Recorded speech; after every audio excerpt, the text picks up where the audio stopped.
اعوذ باللہ من الشیطان الرجیم بسم اللہ الرحمن الرحیم خواتین و حضرات السلام علیکم ورحمۃ اللہ وبرکاتہ و مغفرتہ۔ پروگرام احکام شریعت اور فقہ حنفی سے متعلقہ مسائل کے ساتھ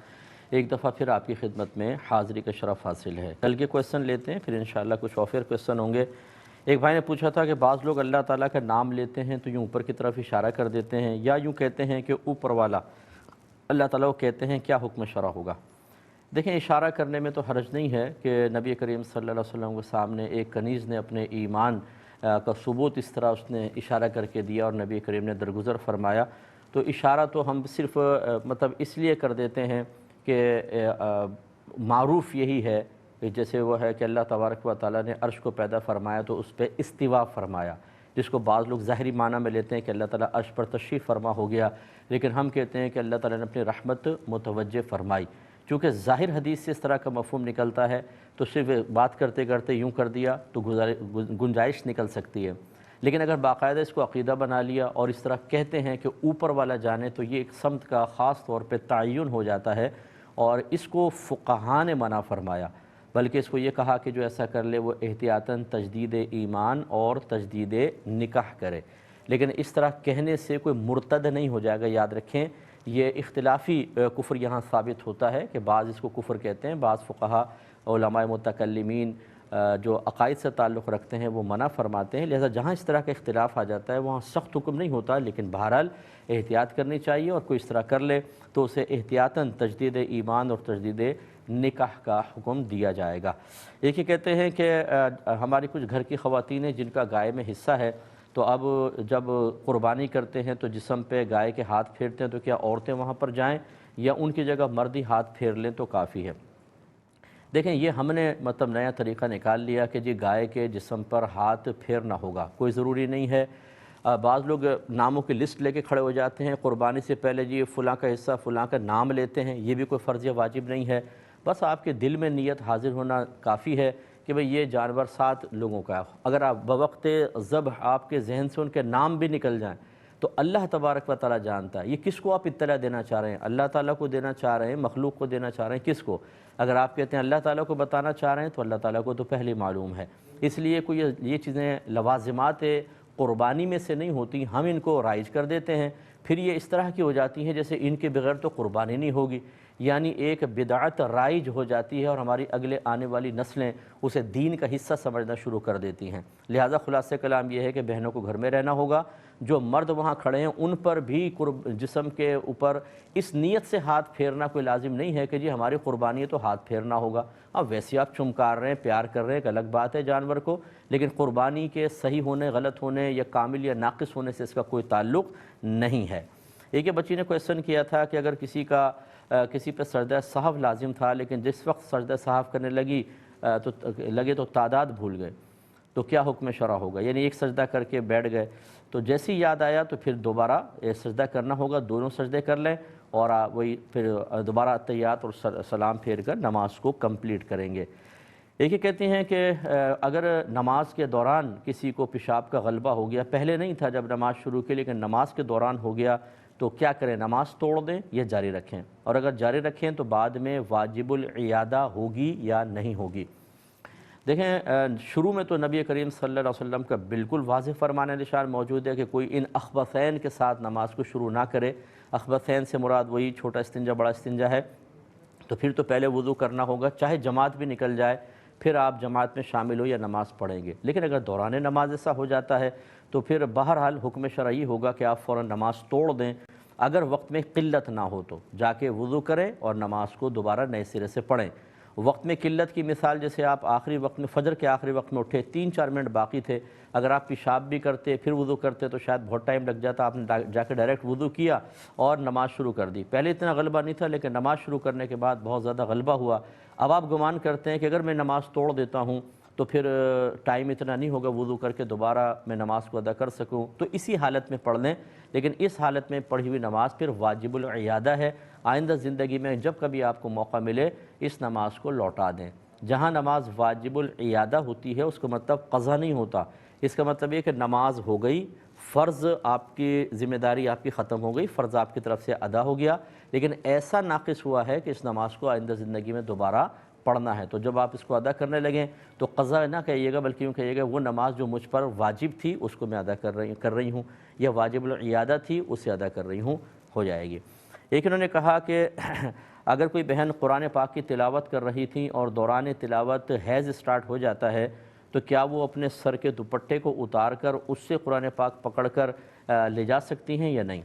تو جی بالکل لے جا سکتی ہیں، کیونکہ حکم شرع یہ ہے کہ جس وقت انسان بے وضو ہو یا حالت جنابت میں، یا کوئی بہن حالت حیض و نفاس میں ہو، تو قرآن پاک کو بغیر حائل کے، بغیر کسی رکاوٹ کے چھونا منع ہے۔ اور وہ حائل یا رکاوٹ ایسی ہونی چاہیے جو نہ قرآن کا لباس ہو نہ اس عورت کا لباس ہو۔ جیسے ایک رومال پکڑ لیا، رومال سے قرآن پاک کو اٹھا لیا، اگر اوڑھے ہوئے دوپٹے سے اٹھائیں گی اس کے کنارے سے تو یہ اپنے لباس سے اٹھائے، یہ ایسا ہی ہے جسے ہاتھ سے اٹھایا، اسی لیے دستانوں سے پکڑنا قرآن پاک کو منع ہوتا ہے۔ ہاں اگر وہ سر سے دوپٹہ اتار دیں گی اب یہ ان کا لباس نہیں کہلائے گا، اب اس کے کنارے سے پکڑ لیں، یہ ایسی ہے جیسے رومال سے آپ نے پکڑ لیا یا جزدان میں قرآن لپٹا ہو تو اس کو پکڑ لیا، تو پھر اس کی گنجائش نکلے گی، تو لہٰذا آپ کا مسئلہ بالکل ٹھیک ہے۔ ایک یہ بھائی نے پوچھا تھا کہ کیا میں قبر کو، اپنے والد کی قبر کو اوپر سے پکا کر سکتا ہوں کہ نہیں؟ دیکھیں جب تک کوئی صحیح ضرورت نہ ہو تو پکا کرنے کی حاجت نہیں ہوتی، یہ خلاف سنت ہے، کچی قبر رکھنا ہی سنت کریمہ ہوتا ہے۔ اچھا پکا کرنے کی ضرورت کیا ہو سکتی ہے؟ مثال کے طور پر وہاں چور ہیں، کفن چرا کے لے جاتے ہیں، یا پھر جانور ہیں قبر کھود کے لاش کی بے حرمتی کرتے ہیں، کھا جاتے ہیں، یا پھر وہاں پر ہیروئنچی وغیرہ ہوتے ہیں، یہ کفن نکال لیتے ہیں، آپ دیکھتے ہیں بعض اوقات، اور بعض اوقات تو مردے کو ہی لے جاتے ہیں، اس کی ہڈیاں وڈیاں توڑ کے پتہ نہیں کیا کچھ کرتے ہیں جادو ٹونے، اور یہ بیچ بھی دیتے ہیں۔ اور اسی طریقے سے اگر زمین ایسی ہے کہ اگر آپ پکا نہ کریں تو پانی آئے گا اور قبر بیٹھ جائے گی، اس وجہ سے آپ نے کیا، تو یہ صحیح ضرورتیں ہیں، اس میں بھی بس بقدر ضرورت پکا کریں۔ میں نے یہاں ایسے آپ بھی دیکھتے ہیں ٹائلیں لگی ہوئی ہیں، زبردست قسم کی مہنگی مہنگی ٹائلیں، اور ایسی کہ بس آپ قبرستان میں آئیں تو سب سے بہترین قبر ہمارے ابا جان کی ہونی چاہیے۔ یہ ٹائلیں لگانے سے مردے کو کوئی فائدہ نہیں ہوگا، اور یہ ایک طرح سے مطلب فضول آپ پیسہ خرچ کر رہے ہیں۔ اس سے بہتر ہے آپ نیک بنیں، پرہیزگار بنیں، گناہ چھوڑیں، اس سے آپ کے والدین کو راحت ملے گی۔ آپ اچھی ٹائلیں لگا دیں، خود آپ فسق و فجور کرتے رہیں تو آپ کے والدین ان ٹائلوں لگنوں کے باوجود اذیت اور غم میں رہیں گے آپ کے گناہوں کی وجہ سے۔ لیکن ہم لوگ وہی ہے کہ پکا پکایا کھانے کے عادی ہیں، شارٹ کٹ کے عادی ہیں، محنت کے عادی نہیں ہیں۔ دین کے معاملے میں ہم چاہتے ہیں بس آسانیاں ملیں، قبر پکی کر دو، لوگ کہے کتنا سعادت مند بچہ ہے، دیکھو بچے والد صاحب کی قبر کیسی بنائی ہے اس نے والد اور والدہ کی۔ بھائی بنانے سے کوئی فائدہ نہیں ہے والد والدہ کو، تو یہ صحیح ضرورت ہو تو آپ پکا کر سکتے ہیں وہ بھی بقدر ضرورت، خواہ کی فضول خرچی کی حاجت نہیں ہے۔ اور بس یہ ذہن میں رکھیں کہ اوپر سے قبر اگر بلا ضرورت آپ نے پکی کی یا ضرورت کے تحت کی، مردے کو اس سے کوئی فائدہ نہیں ہے، صرف وہ جو میں نے آپ کو ضرورتیں بیان کی، خطرات تھے، اس سے مردہ چلے محفوظ ہے، اس کا کفن نہیں نکلے گا، جسم محفوظ رہے گا۔ باقی ایسا نہیں کہ قبر کچی ہے تو ان کو دھوپ لگ رہی ہے، گرمی ہے، اور پکی کر دیں تو ہوائیں، جنت کی ہوائیں چلنے لگ جائیں، اس سے مردے کو ایسا کوئی کسی قسم کا فائدہ نہیں ہوتا ہے۔ ایک ہمارے ساتھ ایک کالر ہیں، پہلے کال لیتے ہیں۔ السلام علیکم۔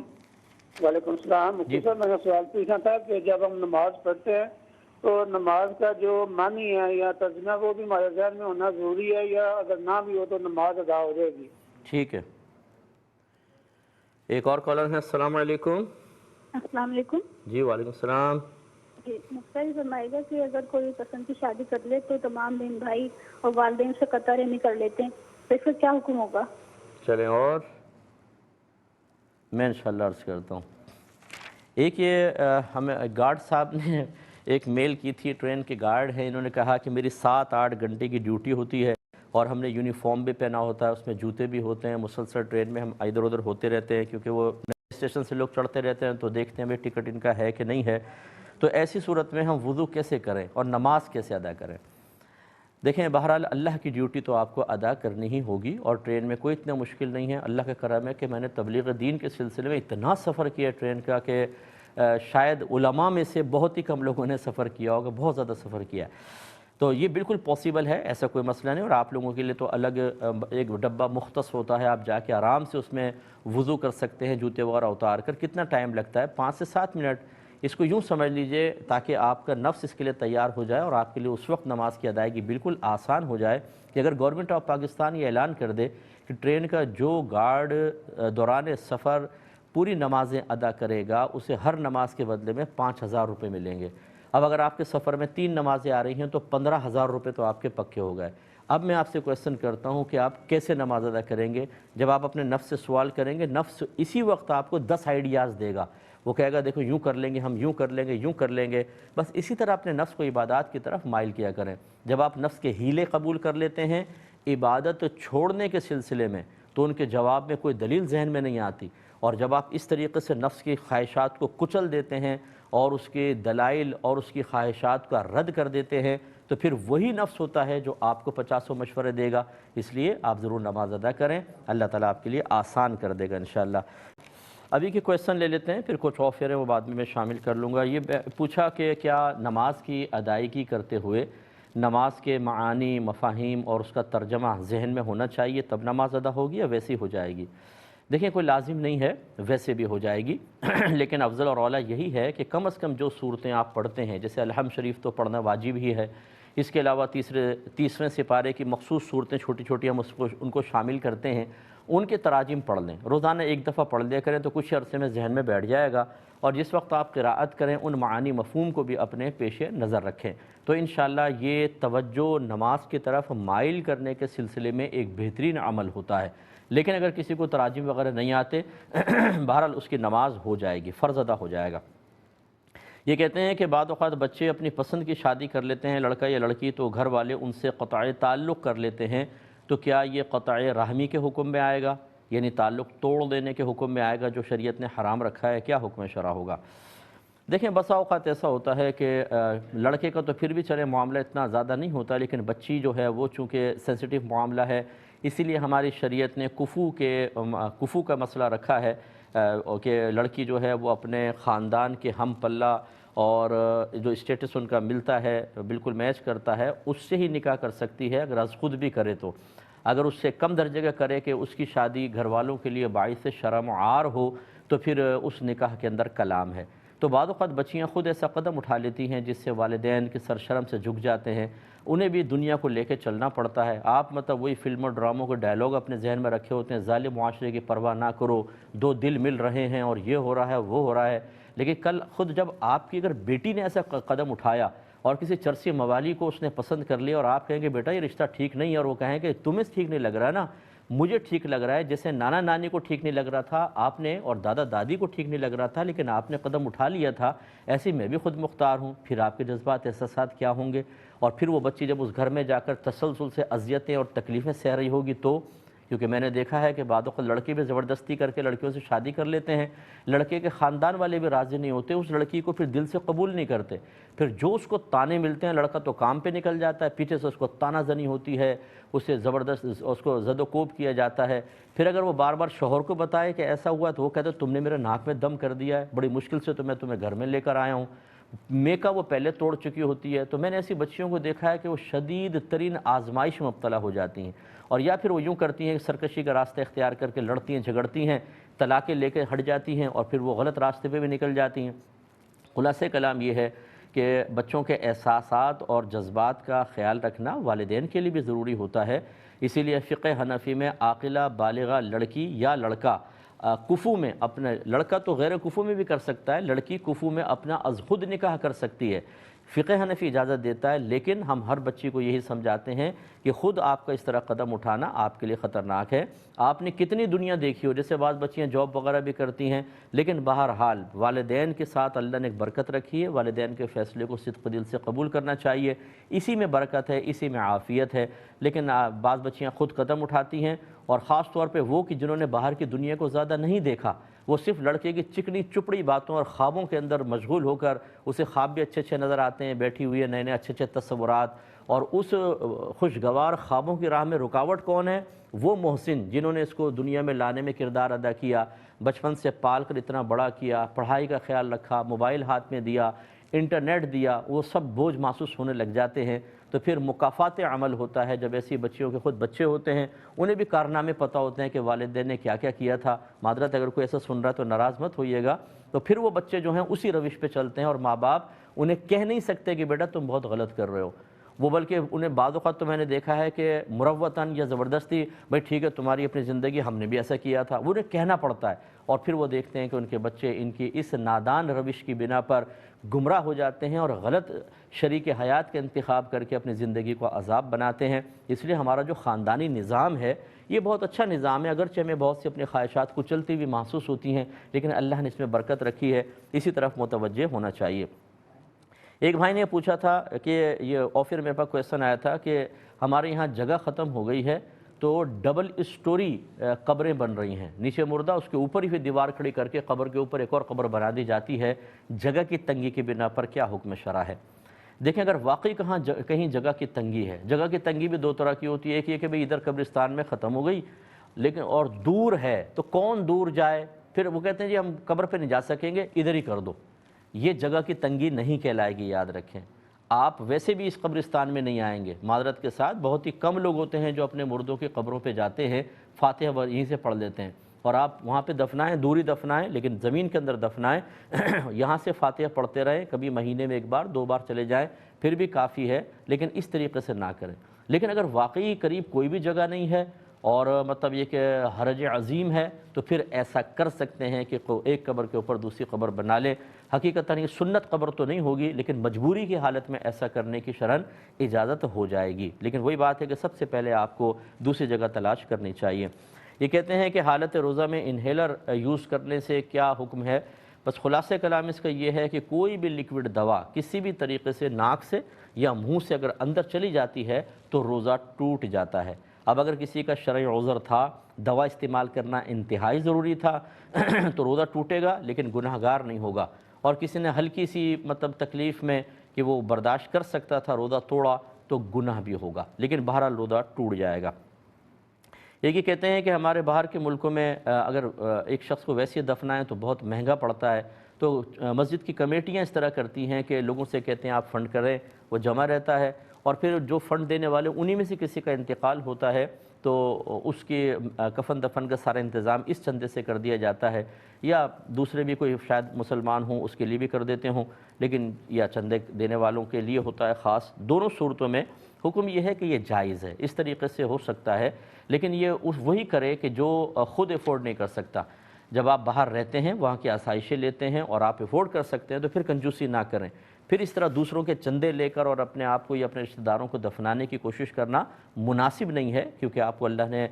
مطلب خود کفیل بنایا ہے، آپ اس طرح چندے کے مستحق نہیں ہیں، تو پھر یہ نہ لیں۔ اگرچہ نفلی صدقہ لے لیں گے، گناہ نہیں کہہ رہا ہوں، ہے جائز، لیکن بہتر یہ ہے کہ اسے غریبوں کے لیے یا کم آمدنی والوں کے لیے چھوڑ دیں اور آپ اپنا خود انتظام کر لیں۔ لیکن اگر کرتے ہیں تو اس میں کوئی حرج نہیں ہے، کر سکتے ہیں، بس افضل اور غیر افضل کا مسئلہ ہے، اور اگر کوئی واقعی بیچارہ مستحق ہے تو اس کے لیے تو پھر یہی ہے کہ وہ بالکل کر سکتا ہے، بلا کراہت کر سکتا ہے، اور اس طریقے سے لوگوں کی سہولیات کے لیے اس طرح کمیٹیاں وغیرہ قائم کر دینا، اس میں شرعاً کوئی حرج نہیں ہوتا، بلکہ یہ اچھا ہے، آپ کر سکتے ہیں۔ ایک انہوں نے کہا کہ یہ آفر کویسچن تھا، ایک بچی نے مجھے یہ میسج کیا تھا کہ میرا ارادہ والدین میرا نکاح کسی جگہ کرنا چاہتے تھے اور میں اس لڑکے کو پسند نہیں کرتی تھی، اور میرا ارادہ ہوا کہ جس وقت نکاح کے لیے مجھے کہا جائے گا میں انکار کر دوں گی، یعنی جب نکاح کے ٹائم پر مجھ سے پوچھنے آئیں گے میں انکار کر دوں گی، لیکن ہوا یہ میں بیٹھی تھی تو اچانک بہت سارے لوگ آ گئے، نکاح نامہ میرے سامنے رکھا اور کہا یہاں سائن کر دو، میں کچھ بول ہی نہیں سکی، میں نے سائن کر دیا، تو میں نے تو کچھ بولا ہی نہیں۔ اب بعد میں اس شخص کو پسند نہیں کرتی ہوں تو کیا میں رشتے سے انکار کر سکتی ہوں کہ نہیں؟ تو یہ میں نے اس لیے شامل کیا کہ بہت ساری بچیاں ایسی ہیں کہ جو مطلب اپنے ذہن میں کچھ اور رکھے ہوتی ہیں، اور والدین جو ہیں وہ اور مصلحتیں اور فوائد بچوں کے اچھے فیوچر کو پیش نظر رکھ کر کچھ اور فیصلہ کر رہے ہوتے ہیں، اس طرح سوچیں ٹکرا جاتی ہیں۔ پہلی بات تو یہ ہے کہ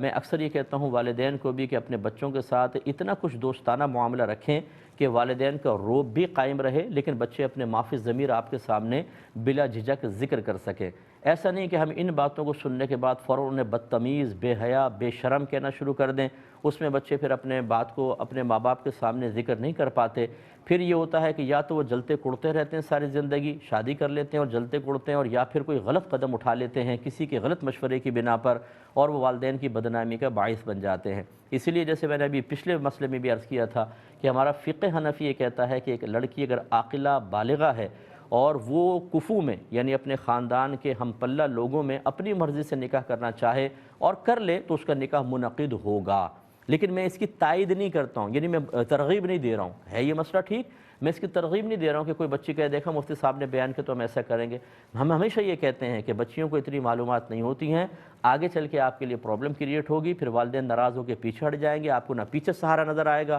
نہ آگے نظر آئے گا اور آپ لٹک جائیں گے اور زندگی بڑی کربناک ہو جاتی ہے۔ اس لیے والدین کو عزت دیں، احترام دیں۔ لیکن بہرحال والدین کے لیے یہ میں نے سمجھایا، میرے بھی بچے ہیں اور ہو سکتا ہے وہ سن بھی رہے ہوں، تو یہ نہیں ہے کہ آپ یہ کہیں دوسرے کے بچوں کو ایسا کر رہے ہیں، ہم بھی اپنے گھر میں شریعت کو الحمدللہ نافذ کیے ہوئے ہیں، اور میرے بچے میرے ساتھ فرینڈ شپ ہے، ان کی روب و دبدبہ بھی ہے، اور اس کے علاوہ وہ اپنے معافی ضمیر بھی ذکر کر سکتے ہیں، ہم نے ان کو مجبور نہیں کیا۔ دوسری چیز بچوں کے بارے میں ہے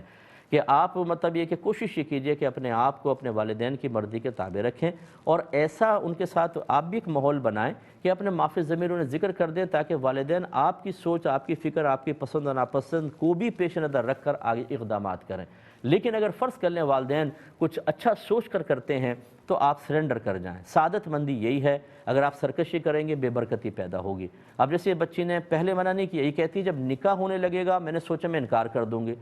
میں نے اس بچے کو جواب دے دیا تھا، لیکن میں نے اس کو اس لیے شامل کیا، ذرا سوچئے اگر آپ اس وقت انکار کرتی کتنا بڑا ہنگامہ ہوتا۔ بارات وہاں موجود ہے، آپ کے پاس نکاح نامہ آیا، آپ انکار کر دیتی، والدین کا سر شرم سے جھکتے نہیں جھکتے، کتنا بڑا ہنگامہ ہوتا۔ وہ لوگ آپ کے والدین کو، آپ کے بھائیوں کو سخت ذلیل کر کے وہاں سے چلے جاتے اگر آپ کا مسلسل انکار رہتا، اور پھر سوچیے اس کے بعد ان لوگوں کا رویہ آپ کے ساتھ کیا ہوتا اور کس قدر برے فساد پیدا ہوتے۔ اس لیے اس طرح کی احمقانہ حرکت ہرگز نہیں کرنی چاہیے تھی۔ تو میں نے تو کہا کہ آپ شکر ادا کریں کہ آپ نے ایسا کچھ نہیں کیا۔ تیسری چیز یہ ہوتی ہے کہ نکاح کے لیے لڑکی کی رضامندی ضروری ہے، لیکن اس رضا کو ہم ظاہر سے پہچانیں گے، باطن سے نہیں۔ لہٰذا مثال کے طور پہ اگر نکاح نامہ سامنے رکھا اور آپ نے اس پہ سائن کر دیا تو یہ سائن کرنا رضامندی کی علامت ہے۔ یا لڑکی کو رخصت کرنے لگے، جیسے پہلے دور میں کوئی فارم وغیرہ تو فل ہوتا نہیں تھا، اور لڑکی چلی گئی، اس نے روکا نہیں، تو یہ اس کی رضا کی علامت ہے۔ اب دل میں چاہے آپ کہیں میں تو اس نکاح کو پسند نہیں کرتی، شریعت ظاہر کا اعتبار کرتی ہے، دل کا نہیں، تو لہٰذا آپ کو منع کرنا چاہیے تھا، نہیں کیا تو یہ آپ کی رضا کی علامت ہے اور یہ نکاح بالکل درست ہے۔ ایک مختصر سا بریک لیں گے، ہمیں یقین ہے آپ ہمارے ساتھ ہی رہیں گے۔ بسم اللہ الرحمن الرحیم۔ تو ان بچی سے ہماری گزارش ہے، اور اسی کی طرح دوسری بچیاں بھی، یہ یاد رکھیے کہ جس وقت آپ سے اجازت لی جاتی ہے، اگر آپ صراحتاً انکار نہ کریں، یعنی کہ میں رشتے کو مانتی، میں نہیں کروں گی، پھر تو نکاح نہیں ہوگا۔ لیکن اگر آپ ایسا نہیں کرتی ہیں بلکہ پازیٹیو رسپانس دیتی ہیں کہ آپ سائن کر دیتی ہیں یا رخصتی ہو تو آپ چلی جاتی ہیں، تو سمجھ لیجئے یہ ظاہری اعتبار سے اس نکاح سے راضی ہونے کی علامت ہے، اور یہ نکاح بالکل درست ہے۔ تو لہٰذا آپ کا نکاح بالکل درست ہو گیا۔ اب ہمارا مشورہ یہ ہے کہ دیکھیں شادی ہو گئی، اور شادی ہو جانے سے ہمیں اللہ کا ارادہ پتہ چلتا ہے۔ جب تک شادی نہیں ہوتی، ہم کہیں منگنی کرتے ہیں یا کہیں رشتے کا پیغام لے کر جاتے ہیں، تو اس وقت تک ہمیں ارادہ الہی نہیں پتہ ہوتا کہ کیا ہے۔ وہ یس بھی ہو سکتا ہے رشتہ اور نو بھی ہو سکتا ہے، لیکن جب شادی ہو جاتی ہے، ایک چیز مارز وجود میں آ جاتی ہے، تو اللہ کا ارادہ پتہ چلتا ہے۔ انسان کو اللہ کا ارادہ فعل کے بعد ہی پتہ چلے گا۔ لہٰذا معلوم ہوا کہ اللہ تعالیٰ نے ازل سے فیصلہ کیا تھا کہ آپ کا اس شخص کے ساتھ نکاح ہو۔ اب ہمارا مشورہ ایسی بچیوں کے لیے جن کو شوہر پسند نہیں ہے، خدا را اپنے والدین کی عزت کا خیال رکھتے ہوئے اور یہ سوچ کر کہ اب اللہ کا ارادہ مجھ پر ظاہر ہو چکا ہے کہ اللہ نے ارادہ فرمایا تھا کہ یہی میرا شوہر ہو، تو میں اپنے اللہ کی رضا پر راضی ہوں۔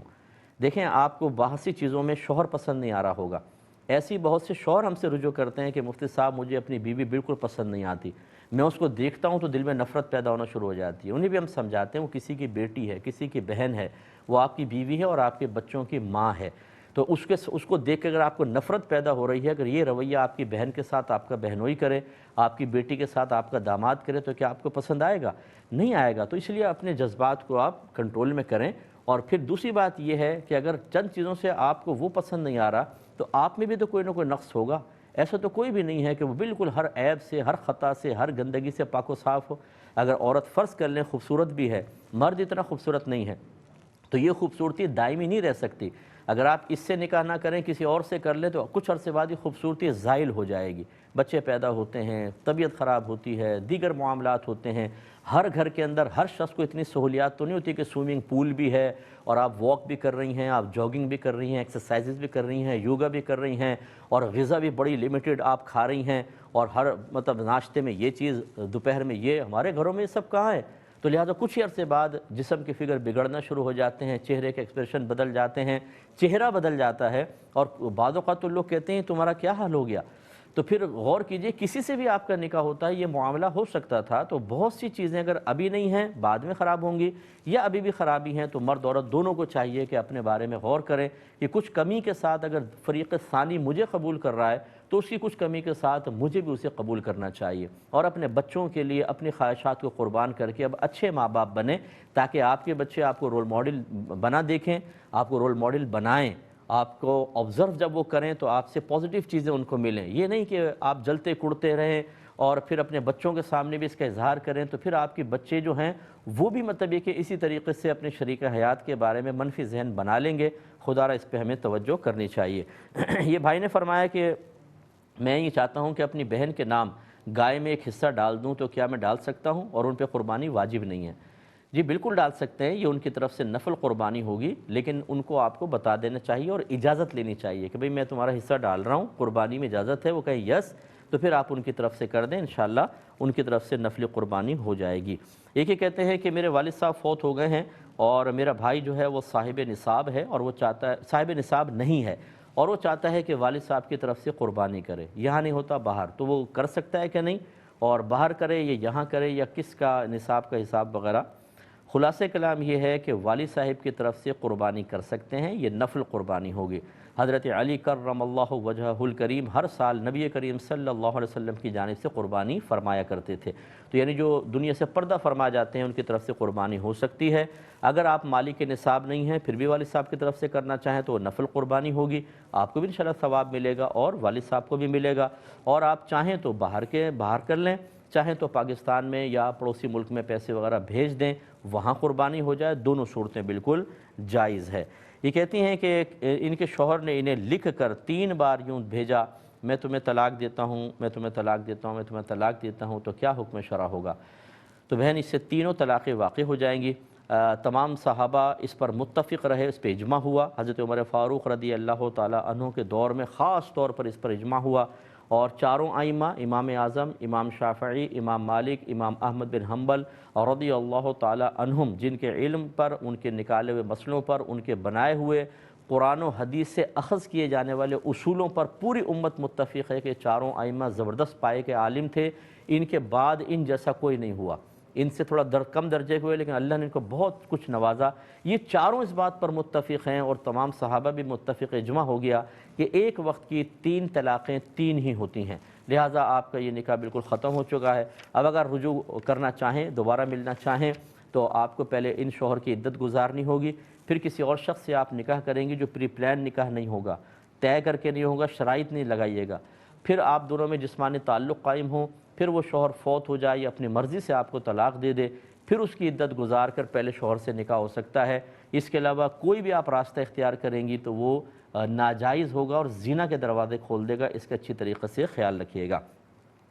کچھ آف ایئر کویسچنز ہیں وہ لے لیتے ہیں۔ ایک بھائی نے پوچھا تھا کہ میں اپنی تایا زاد بہن کے بچوں سے نکاح کر سکتا ہوں کہ وہ یہ بہت چھوٹے ہوں گے، تو اب یہ عمر ایسی ہو گئی کہ ان کے بچوں کے بچے ان کے ہم عمر ہو گئے ہیں، تو یہ کہتے ہیں میرا ان سے رشتہ درست ہے کہ نہیں، کیونکہ عمومی طور پہ جو کزن سسٹرز ہوتی ہے جب ان سے ہم ملنے جاتے ہیں تو وہ تعارف کراتے ہیں ماموں ہے یہ، تو یہ ماموں کا ان سے نکاح ہو سکتا ہے کہ نہیں؟ دیکھیں اگر کسی بچی کی والدہ سے نکاح ہو سکتا ہے نا، تو اس کی بچی سے بھی نکاح ہو سکتا ہے، تو تایا ذات سے ہمارا نکاح ہو سکتا ہے تو اس کے جتنے آگے بچے ہیں ان سے بھی نکاح ہو سکتا ہے، لہٰذا آپ بالکل نکاح کر سکتے ہیں، اس میں کوئی حرج نہیں ہے۔ ایک یہ کہتے ہیں کہ میں گھڑی خریدنا چاہتا ہوں جو 3 سے 4 ہزار روپے کی ہے، تو کیا ایسی مہنگی گھڑی اگر میں خریدوں گا تو یہ اسراف میں شامل تو نہیں ہوگا، فضول خرچی میں تو نہیں ہوگا؟ دیکھیں نبی کریم صلی اللہ علیہ وسلم نے ایک صحابی کو دیکھا کہ وہ کچھ مفلوق الحال سے نظر آئے، تو آپ نے پوچھا کہ تمہارے پاس کوئی مال نہیں ہے؟ انہوں نے کہا رسول اللہ، اللہ کا کرم ہے، ہر طرح کا مال ہے، مویشی ہیں، باغات ہیں اور دیگر چیزیں ہیں۔ تو رحمت کونین صلی اللہ علیہ وسلم نے ارشاد فرمایا تو پھر اللہ کی نعمت کا اثر تم پر ظاہر ہونا چاہیے۔ تو اس کا مطلب یہ ہوا. اچھا ایک اور روایت میں سرکار نے فرمایا جو مرضی کھاؤ جو مرضی پہنو، یعنی لباس کے بارے میں وہ ہے، لیکن اس میں دو چیزیں نہ ہوں، ایک اسراف اور دوسرا تکبر. تو پس اب اس اللہ کی نعمت کا اثر بھی ظاہر ہونا چاہیے اور اسراف سے بھی سرکار نے منع کیا. تو آپ بین اوسط، بہت ہی کم درجے کی بھی نہیں، بہت ہی اعلیٰ درجے کی بھی نہیں. اللہ نے جتنی آپ کو کیپیسٹی دی ہے اس کو سوچ لیجئے اس کا درمیانہ درجہ کیا ہے، وہ اوسط درجہ اختیار کر لیں تو ٹھیک ہے. آپ نے 3-4 ہزار کی گھڑی کو کہا کہ میں مہنگی گھڑی، اس میں فضول خرچی ہے کہ نہیں ہے، تو جتنی آپ کی ایک مالی حیثیت تھی اس اعتبار سے آپ 3-4 ہزار کی گھڑی کو مہنگا سمجھ رہے ہیں، تو آپ اس سے تھوڑا سا کم درجے کی طرف آ جائیں. اگر کوئی ارب پتی ہے اس کے لیے 3-4 ہزار کی گھڑی تو بہت ہی معمولی سی کہلائے گی، وہ اپنے حساب سے لے سکتا ہے اوسط درجے کا کر کے. تو یعنی درمیانے درجے کی چیز، نہ بہت ہی کم نہ بہت ہی اعلیٰ، درمیانے درجے کی. تو اس طریقے سے پھر اس میں فضول خرچی وغیرہ نہیں ہے. پھر ضرورت وغیرہ بھی ہوتی ہے کہ کیا اس میں ضرورت کوئی ہے کہ نہیں ہے، اب آپ کی گھڑی میں ضرورت بھی شامل ہے اور اوسط درجے کا بھی کر لیں تو انشاءاللہ بہتر رہے گا، کوئی مسئلہ نہیں ہوگا. یہ کہتے ہیں کہ میرا ایک دودھ پیتا بچہ ہے اور میرے ایک دوست کا 8 سالہ بچہ ہے، وہ اس کو مارتا رہتا تھا. کبھی اس کے پاؤں پہ چڑھ گیا، کبھی اس کا ہاتھ مروڑ دیا، بعد اوقات تو اس کے منہ پہ بال تک مار دی، ایسا مارا کہ اس کے ہونٹ پھٹ گیا اور بلڈ باہر آ گیا. اور اسی طریقے سے کبھی کبھی تھپڑ مار جاتا تھا. تو آنا جانا تھا. اب ہم اس لیے منع نہیں کرتے تھے کہ کریں گے تو حالات خراب ہوں گے، ہماری دوستیاں ختم ہو جائیں گی. لیکن آخر کہتے ہیں ایک دن میری زوجہ نے زوردار آواز میں اس بچے کو ڈانٹ دیا تو اس کے والدین بہت ناراض ہوئے اور ہم سے قطع تعلق کر لیا. کیا حکم شرع ہوگا؟ دیکھیں بعض بچے ایسے بالکل ہوتے ہیں، بچوں پہ نگاہ رکھنی چاہیے. چھوٹے بچوں کے زندگی میں عیب، یعنی وہ زندگی میں اس طرح شامل ہو جاتے ہیں اور ایسے حملے کرتے ہیں کہ بچے میں عیب پیدا ہو جائے. آنکھ پھاڑ دی، ہاتھ توڑ دیا، ٹانگ توڑ دی، کچھ ایسا کر دیا تو ساری زندگی بچہ اپاہج ہو جائے گا. تو ایسے بچوں سے ہمیشہ دور رکھیں. ان کے والدین کا ناراض ہونا بالکل بیجا ہے. کون اپنے بچے کو پٹواتا رہے گا؟ کہاں 8 سال کا بچہ اور کہاں شیر خوار بچہ. انہیں شرم آنی چاہیے کہ اب بچہ مار رہا ہے، آپ نے اس کو بدتمیزیاں سکھائی ہیں، اس کو تمیز سکھائیں. فوراً ایک ہماری میجر مسٹیک اور بھی ہوتی ہے، وہ انشاءاللہ چلے نیکسٹ پروگرام میں ذکر کروں گا، ٹائم بڑا کلوز ہے. اب اپنے میزبان کو، ہماری QTV کی ٹیم کو اجازت مرحمت فرمائے. آپ ہمارے لیے دعا کیجیے، ہم آپ کے لیے دعا گو ہیں کہ اللہ تبارک و تعالی ہمیں دین و شریعت سیکھنے، سمجھانے اور سمجھنے کی توفیق عطا فرمائے. آمین. وآخر دعوانا ان الحمد للہ رب العالمین.